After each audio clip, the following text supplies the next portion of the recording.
My beautiful, secluded lake house, the one I inherited from my grandmother, was listed on some shady rental site for a mere $200 a night.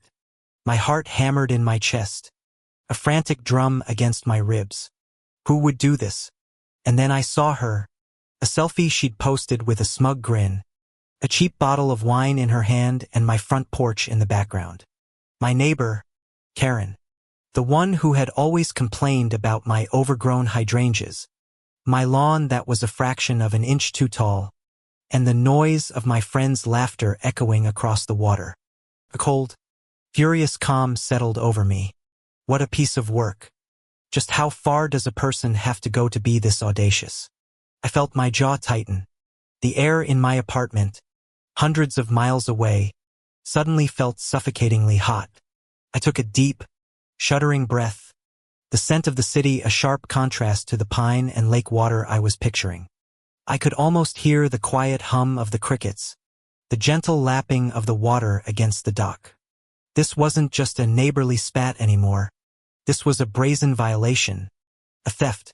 For years, Karen had been a thorn in my side, but I'd always brushed it off, chalking it up to her being a lonely, bored woman with a little too much time on her hands. The time she'd called the homeowners association because my grill was too close to the property line. Or the time she'd left a passive-aggressive note on my car about my disgusting lack of a welcome mat. I had just finished restoring the house to its former glory, a project that had taken 2 years and every ounce of my savings. I had meticulously sanded the old floorboards, chosen the perfect shade of creamy white for the walls, and spent weeks on end just sitting on that very porch, watching the sun dip below the trees, feeling my grandmother's presence with every cool breeze. This house wasn't just a house. It was a sanctuary, a piece of my family's soul. And now, she was profiting from it. I felt a pang of betrayal so sharp it took my breath away. It wasn't just the money. It was the audacity, the disrespect, the absolute lack of any kind of moral compass. A sickening feeling swirled in my stomach as I scrolled through the rental listing. She had uploaded a full gallery of pictures I'd taken myself.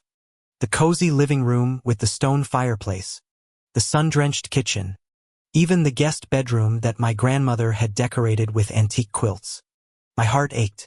She'd copied my description, word for word, boasting about the unparalleled tranquility and stunning lake views. The gall of it all. I felt a low growl start in my throat. I couldn't just call her and yell. That would just be a waste of breath. I needed a plan. Something more than just an angry phone call. Something that would hit her right where it hurt. I considered my options. My mind racing. A cease and desist letter? A complaint to the homeowners association. No, those were too slow, too civilized. She was in my house right now, making a mockery of everything it represented. What if she was throwing a party? What if she was trashing the place? My imagination ran wild, and with each thought, my resolve hardened. I was going to handle this personally. I made 2 phone calls. The first was to my lawyer. He was a good man, a family friend who had handled my grandmother's estate. He listened patiently to my story, a low whistle escaping his lips when I got to the part about her renting it out. That's a pretty clear case of trespassing and theft of services, he said, his voice grim. What do you want to do, kid? I told him my plan. He hesitated for a moment, then sighed. You know I have to advise you against any kind of confrontation, right? He said gently. But if you're going to do this, make sure you have someone official with you. That was all the confirmation I needed. My second call was to a contact at the sheriff's department. A friend of a friend. Someone I'd helped out with some legal paperwork a few years back. I explained the situation, my voice trembling with a mix of rage and adrenaline. He listened, his silence on the other end of the line speaking volumes. I'm on duty tonight, he finally said. Text me the address. I'll meet you there in an hour. A small, triumphant smile spread across my face. This was it. The drive felt like an eternity. Every mile marker was a punch in the gut, a reminder of how far I was from my sanctuary. I had packed a bag with clothes for a few days, not knowing what state the house would be in. The sun was beginning to set, painting the sky in fiery oranges and pinks, as I finally turned onto the gravel road that led to the lake house. My headlights cut through the fading light, illuminating the familiar trees and winding bends. I pulled up a little ways down the road and turned off the engine, plunging the area into darkness and silence. The only sound was the distant rumble of a car approaching. The sheriff. I felt a surge of cold-blooded resolve. This wasn't just about the money or the principal anymore. This was a fight for my home, a stand against the kind of entitlement that believes it can just take what it wants from others. I watched as a sheriff's cruiser pulled up behind my car, the flashing lights a silent, powerful promise of justice. I got out and walked over to the officer. "Ready to do this?" he asked, his voice low and serious. I nodded, my eyes fixed on my house, the lights on inside. It looked wrong. The curtains were drawn, and a cheap, plastic lawn chair was sitting on the porch where my grandmother's old rocking chair should have been.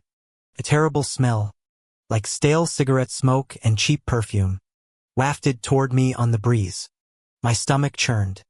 I'd always had a no-smoking rule in my house, a tradition from my grandmother. I took another deep breath, the scent of pine and lake air now tainted. My heart was pounding so hard I could hear it in my ears. We walked up to the front door, the sheriff a silent, imposing figure beside me. He knocked, a solid, heavy knock that echoed in the evening air. A moment passed, then another. I heard a muffled sound, and then the front door swung open. Karen stood there, wearing a wrinkled t-shirt that said Lake Life, and a look of confusion on her face that quickly morphed into pure indignation when she saw me. "What are you doing here?" she shrieked, her voice high and reedy. "You can't just show up like this. I've rented this place." She stepped out onto the porch, her hands on her hips. Her smug demeanor was back, and I felt a wave of pure, unfiltered fury wash over me. "Rented it from who, Karen?" I asked, my voice dangerously calm. "From me? You know you didn't." "This is ridiculous," she screeched, turning her attention to the sheriff. "This woman is harassing me. She's trespassing." The sheriff remained impassive, his expression unreadable. "Ma'am," he said, his voice slow and deliberate. "Do you have a lease agreement for this property? Or any legal documentation that says you have a right to be here?" Karen faltered, her face turning a deep shade of red. I have a reservation. I booked it online. I can show you," she stammered, frantically patting her pockets. "I'm sure you do," I said, a smile I couldn't control spreading across my face. "But the problem is, I own this house, and you're not a guest. You're a trespasser." I pulled out my phone and held it up, showing him the rental listing. He took one look at it, then looked at Karen, his expression hardening. The air was thick with tension.